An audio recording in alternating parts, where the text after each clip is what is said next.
таанам акуутиннеқарсимасут тааннаама нутаалиа нутарсарниссаани qaan suutigalu inatsartuleriasia allangortinniarneqar tassani inattutilluu ilussitsugu taantaan. Den grønlandske natur er smuk, men klimaet kan også være barsk. Når vi andre sætter os til rette foran fjernsynet i stuen derhjemme og måske skruer op for varmen, så er der andre, der har det meget vanskeligere. Hele 878 personer vurderes nemlig at være hjemløse her i landet. Men hvem er de hjemløse, og hvad er det for nogle problemer, de står med? Og ikke mindst, hvad kan samfundet gøre for at hjælpe dem? Det skal vi tale om i aften. Velkommen til Isuma Sofik.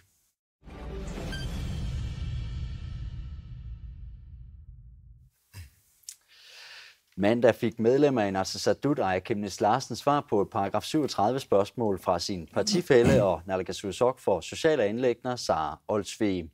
Olsvigs departement havde spurgt kommunerne, hvor mange hjemløse er der her i Grønland. Og lad os lige prøve at se på tallene.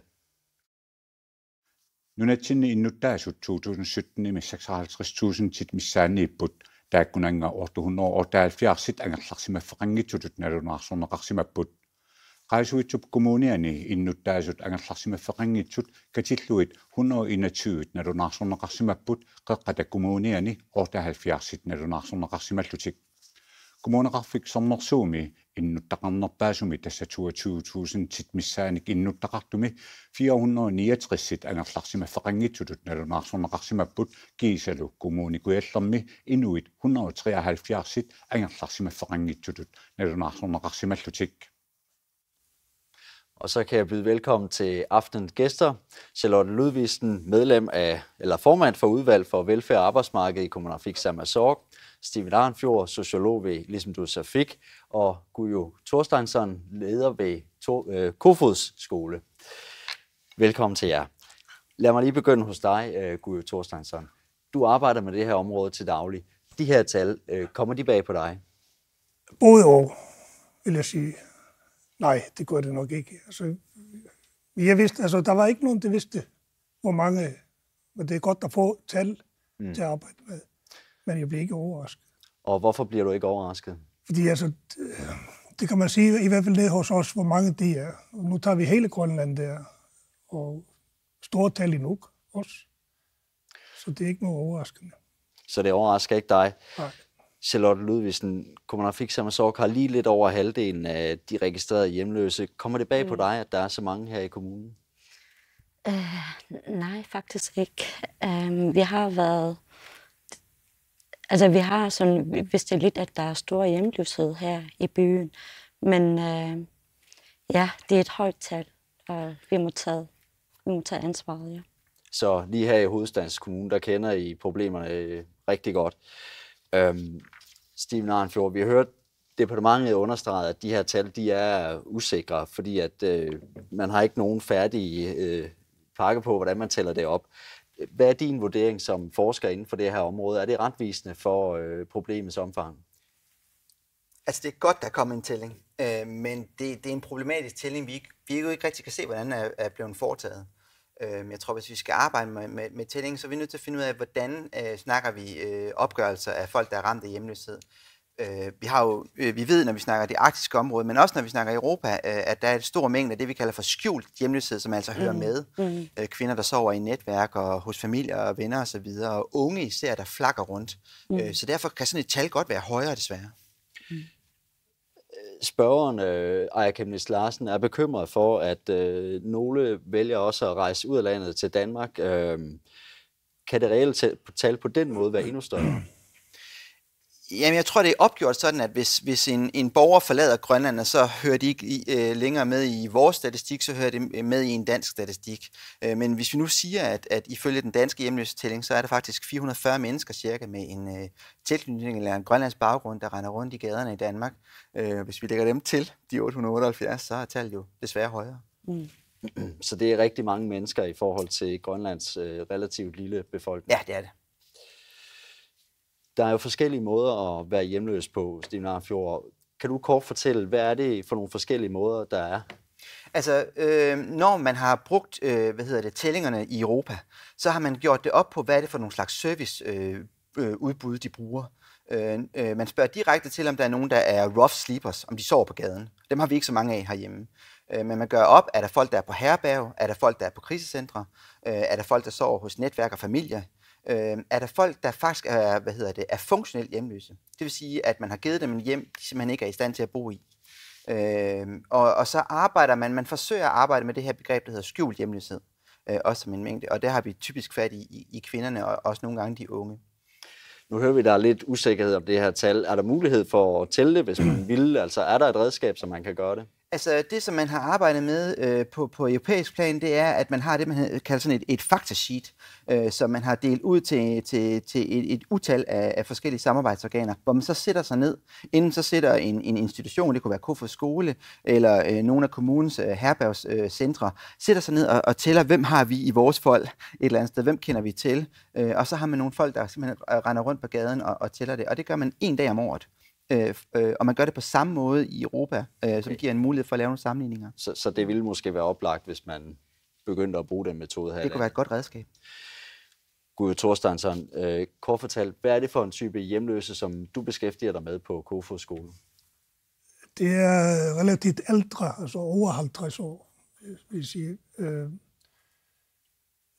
Langtidsarbejdsløse, misbrugere og alt det imellem.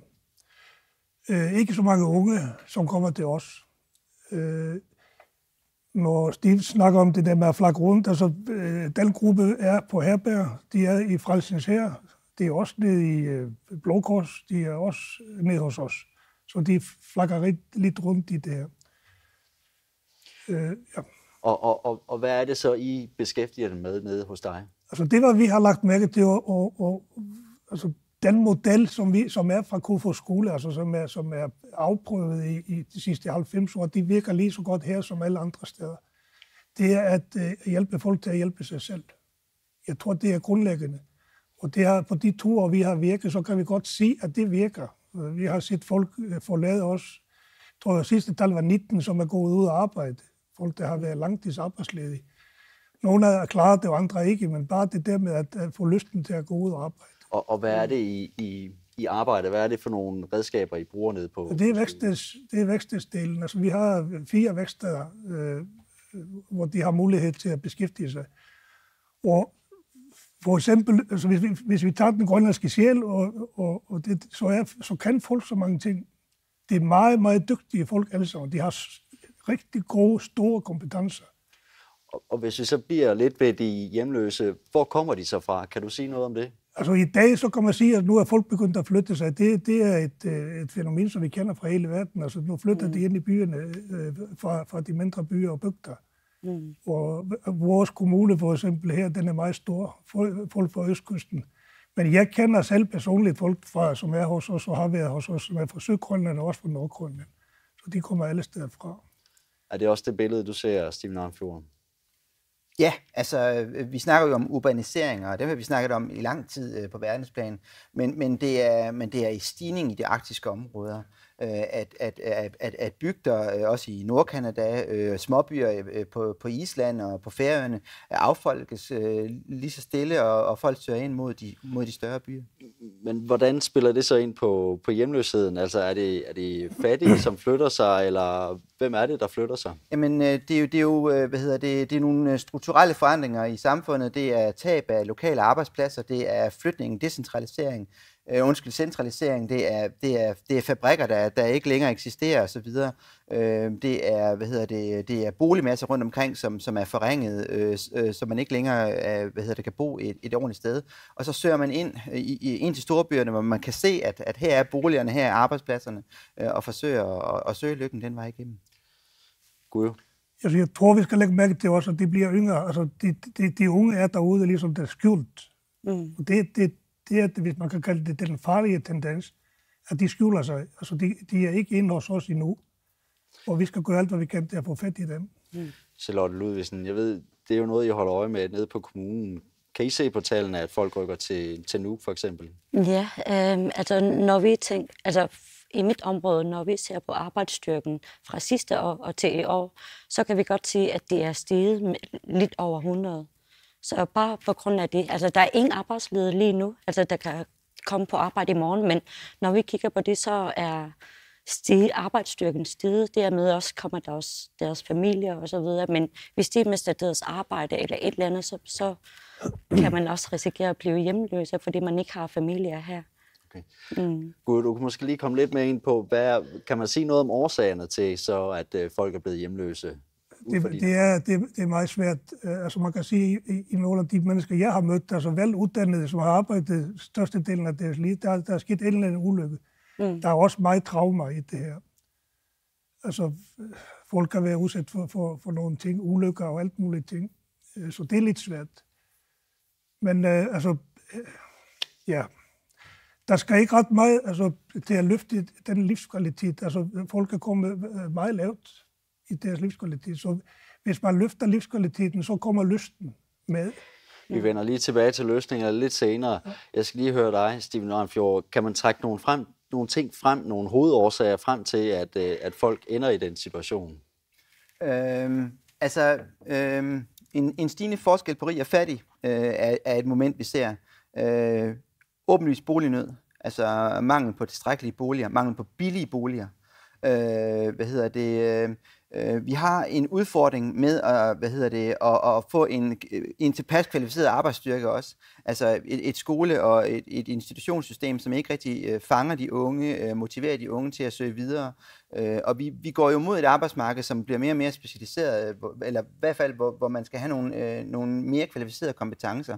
Og har man ikke dem, så er man altså særdeles presset, sådan som landet ser ud. Okay, og så kan man altså ende som hjemløs. Kan man ende som hjemløs, og så har vi hele den her gruppe omkring kvinder, der er ramt af vold, kvinder, der er i utrygge borelationer osv. De mangler et tilbud, et sted at søge hen. De er også en gruppe, som man kunne frygte er i stigning fremadrettet. Okay. Gud Thorsteinsson, noget af det, som Aaja Chemnitz Larsen også forsøgte at få svar på, men som selvstyret ikke umiddelbart kan svare på, det er nemlig, hvordan har problemet udviklet sig?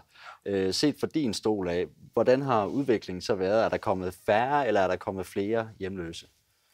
Så jeg tror, der er kommet flere, og jeg tror, det bliver ved, hvis ikke vi bliver dygtigere, end vi er. Jeg tror, at min følelse overfor det her, det er kulturelt. Altså, jeg synes, meget af det, jeg møder i hvert fald andre steder fra i Grønland, det er ligesom folk har mistet fodfæste, og der bliver hævet op med rødderne, altså, så dør blomsten. Altså. Så det er meget kulturelt. Det er mindre komplekst, der er identitetstab og sådan noget. Det kan man godt mærke, når man sætter sig ned og snakker. Men som sagt, der skal ikke ret meget til at hive op. Og det gør man i flok, og derfor er det godt i Kofoeds skole, at vi arbejder på den måde. Charlotte Ludvigsen, hvordan er det at, som politiker at sidde og se på sådan et tal her, der bare måske vokser og vokser?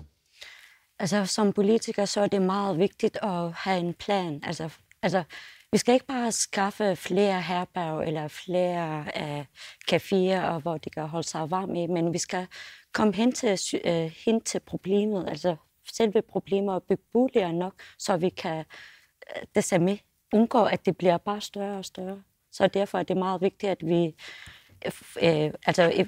med hensyn til vores plan, så har vi den der Siorsa-plan. Det er meningen, at de stærke ressourcer, dem der tjener nok penge, at de kan købe deres egne boliger, så det er mindre meldet, at de kan bo i de almindelige boliger. Vi vender så som sagt tilbage til løsningen lidt senere.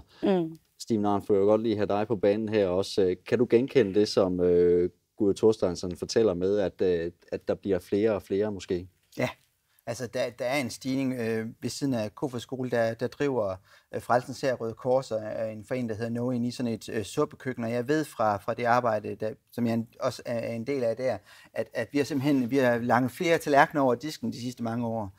Der er flere om budet, og vi begynder at se noget helt nyt omkring børnefamilier, der kommer ind og skal have noget at spise. De er ikke nødvendigvis hjemløse, men de er der, hvor de har et behov for at komme og få noget mad sammen med alle de andre. Men det virker måske en lille smule selvmodstridende, at vi hører jo, det går strygende for grønlandsk økonomi, den kæmpe vækst sidste år og sådan nogle ting. Masser også stigning i de gennemsnitlige indkomster. Hvordan kan det så være, at der er flere, der ender og skal sove på gaden eller på herberg eller bliver genhuset? Jamen, det er jo en tendens, vi ser flere steder i verden, at der er visse dele af et samfund, der bliver rigere, og der er altså en bund, der bliver presset ned. Der har været meget snak om det, der kaldes for trickle-down economics, hvor man tror, at fordi at en top tjener rigtig mange penge, så kommer det bunden til gode. Det er ikke altid sikkert, at det er sådan, man kan udlægge, at en økonomisk samfundsudvikling ser ud. At bare fordi, at der er nogen, der tjener mere, at så kommer det resten til gode. Vi har jo ikke nødvendigvis en omfordelingsøkonomi, der tager højde for det. Havde du input til det her? Ja, men jeg kom til at tænke på de tal, der kommer frem 878, var det ikke? Ja. At det er så familier, at det er børn med i det her, altså fordi der plejer jo at være mange familier, at det er de voksne, som bliver talt som hjemløse, og hvor mange børn er der med i det her. Fordi jeg tror, at det der tal, det er meget, meget stort. Altså hvis vi må ikke glemme det, synes jeg. Fordi det plejer at være sådan, at den der sociale arv, det bliver anfarligere, hvis forældrene er hjemløse, og der er børn. Så vi skal grave i den der, synes jeg. Så hvis politikerne virkelig vil gøre noget ved det her, så bliver man nødt til at analysere det noget tættere og følge området bedre. Det er i hvert fald en af konklusionerne her. Kort, Arnfjord. Ja, altså vi er nødt til at se på en tælling, så vi kan få delt gruppen lidt op. Man ved jo fra de her tællinger, der er lavet i Europa, at der er en hel del af dem, der også arbejder med nogle psykiske vanskeligheder, nogle psykiske barrierer osv. Vi er nødt til at forstå, hvor gamle er de, hvor kommer de fra, mænd, kvinder, har de børn osv. Fordi det vil gøre noget med de forskellige indsatser, vi kan sætte i værk. Godt. Det var lidt om årsager og hvor mange og hvorledes. Nu skal det handle lidt om, hvordan vi så som samfund kan løse problemet.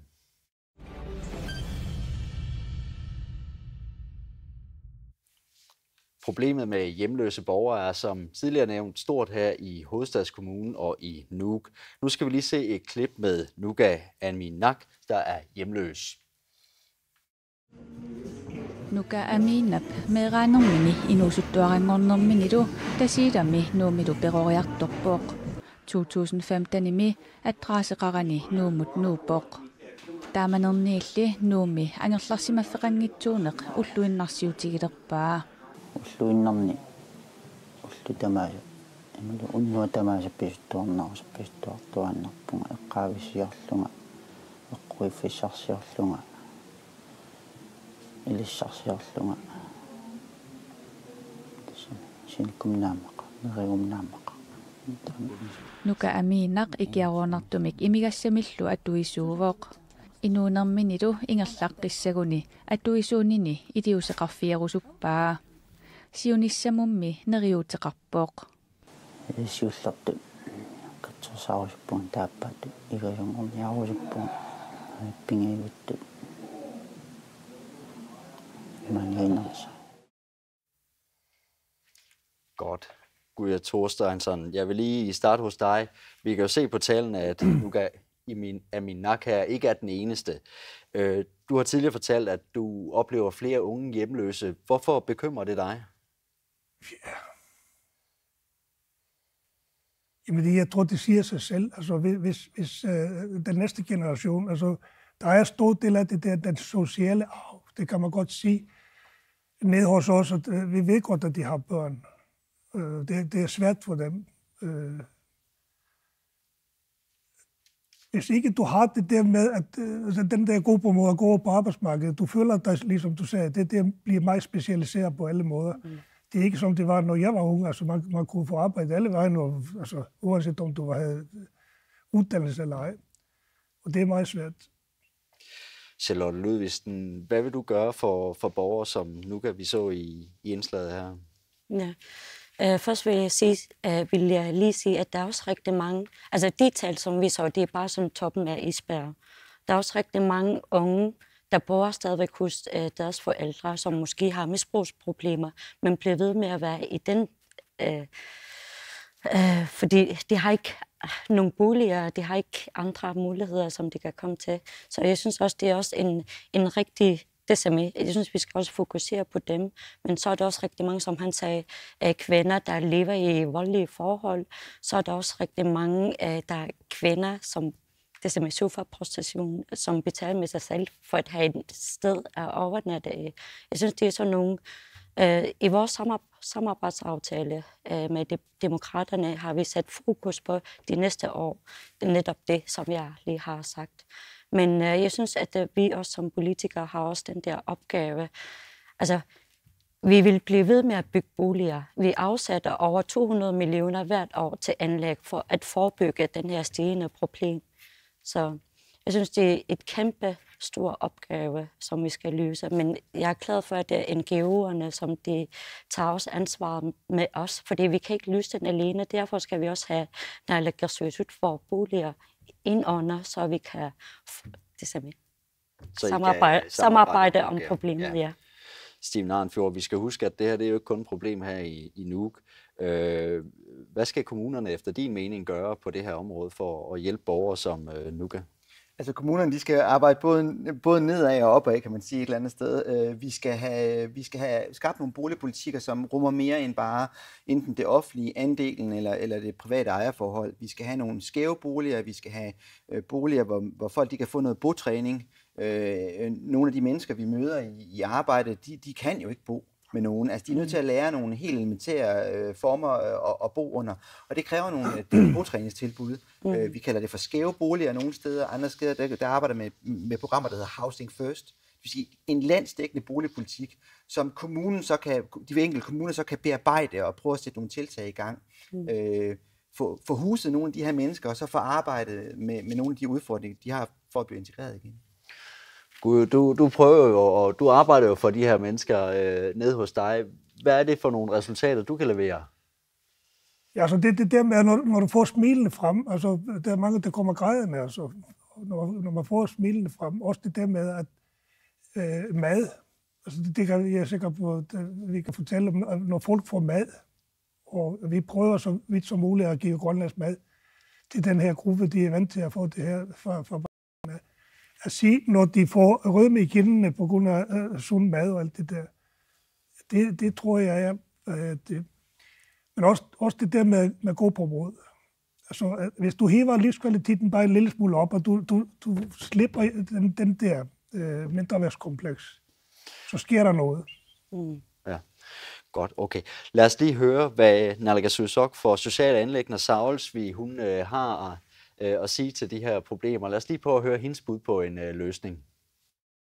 Naalakkersuisumut siunnersuusiortoqarniku 2016 med inatsartuni angerlarsimaffiugallartussanik angerlarsimaffeqingitsunut hornoriunik sanaartortoqassasor suliap taassumasumu killissimanerapaasiniassavaa ineqarnermu naalakkersuisumut aamadu massakkut politikikku ataqatigissarisartoqatigiit tassa borgmesteri tamakkerluit naalakkersuisul tamakkerluit tulliani ataatsimiinnissatsinni ilulissani pisussami isumiininermultungasumi sammisaqartitti fiusussami angerlarsimaffeqingittu eqqartorneqarnissa oqaluuserisassanu ikkuppara.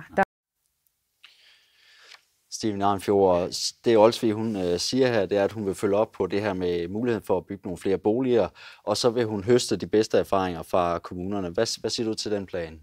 Altså, det er en god idé, og hun omtaler også, at hun er glad for, at der bliver forsket, der bliver undersøgt på området. Og det er jo selvfølgelig noget, jeg skal gå ind og synes er en rigtig god idé. Men vi skal have handlet, og vi skal have handlet i år. Altså, vi har behov for både en langsigtet plan, ikke også, og en plan på kort sigt. Noget akut lige nu her, hvor vi kan få åbnet ting, når vejret bliver rigtig koldt. Vi skal ikke have folk, der ligger og dør i vores gader og så videre. Det kan vi simpelthen ikke stå ved. Charlotte Ludvigsen, der er brug for akut handling. Hvad siger du til det? Altså, jeg kan kun være enig med ham. Altså, i kommunen, det er også det der med problemet, at vi har ikke nok boliger nok, men samtidig med har vi ikke en plok, som vi kan købe lige nu, her og nu, som kan bruges til det hjemløse. Det er også det i sig selv, der er problemet.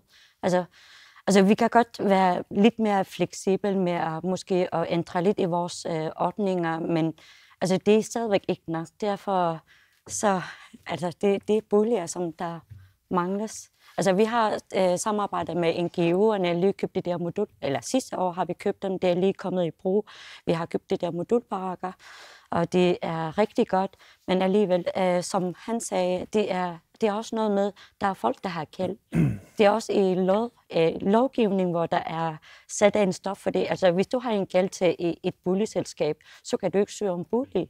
Så står du i den der og kan ikke komme videre. Derfor er containerboligerne til dem, der har et arbejde, men har ikke noget hjem. Så derfor på den måde kan de samle penge ind. Og... Så der er ligesom flere niveauer i det her. Der er brug for, at kommunerne gør noget, stille nogle faciliteter til rådighed, men der er måske også noget lovgivningsmæssigt, kan vi høre, som måske skal ændres. Gode Thorstensson, hvad skal dit råd til politikerne være i den her sag? Altså det er landsdækkende. Altså for eksempel, hvis jeg tager Nuuk, for eksempel det, hvor jeg bor, det hvor jeg arbejder. Men altså, der kommer mange mennesker ud fra andre kommuner, så selvfølgelig skal de landsdækkende altså være med. Altså det kan ikke bare være én kommune, som påtager sig det hele. Det er jo sådan lige til at... Men altså, så er det der samfundsmodel, hvor den bygger vi lejligheder. Altså jeg tror, der er mange unge mennesker, som kunne tænke sig at eje sin egen lejlighed. Kan man finde en model, som er billigere for dem? Kan vi ikke trække for eksempel pensionskasserne ind? Det gjorde vi i Norden. Vi kom lidt til at bygge op, både Danmark, Norge, Sverige og Island, bygget op store boligkomplekser i samarbejde med pensionskasserne. Der hvor dem, der havde mindre råd, fik muligheden til at købe sit eget, så lærte de på det andet. Steven Arnfjord, du får lige aftenens sidste spørgsmål her. Overordnet, så det vi lige har rundet her, er jo symptombehandling. Hvad skal man overordnet gøre for at komme hjemløsheden i møde? Kort her til sidst. Man skal arbejde med både høj- og lavtærskelstilbud. Tilbud som Kofod Skole, hvor vi møder en bestemt ressourcestærk gruppe, der kan integreres igen. Og så er vi nødt til at fange folk på et lavtærskelsniveau. Steder, hvor vi bare åbner døren, hvor man kan komme ind, uanset hvad for en tilstand man er i, om man er fuld og skæv eller hvad det er. Ind og få noget varme, få noget suppe, få en måt på gulvet og overleve et eller andet sted. Og der kan man så møde folk og sætte et eller andet form for social beredskab i gang. Tusind tak skal du have. Det blev så det sidste ord i aften. Tak til gæsterne, fordi I hjalp os med at blive lidt klogere på det her meget komplekse problem omkring hjemløshed. Isommer Safik er tilbage på næste torsdag med sæsonens sidste udsendelse. Tak for i aften og på gensyn.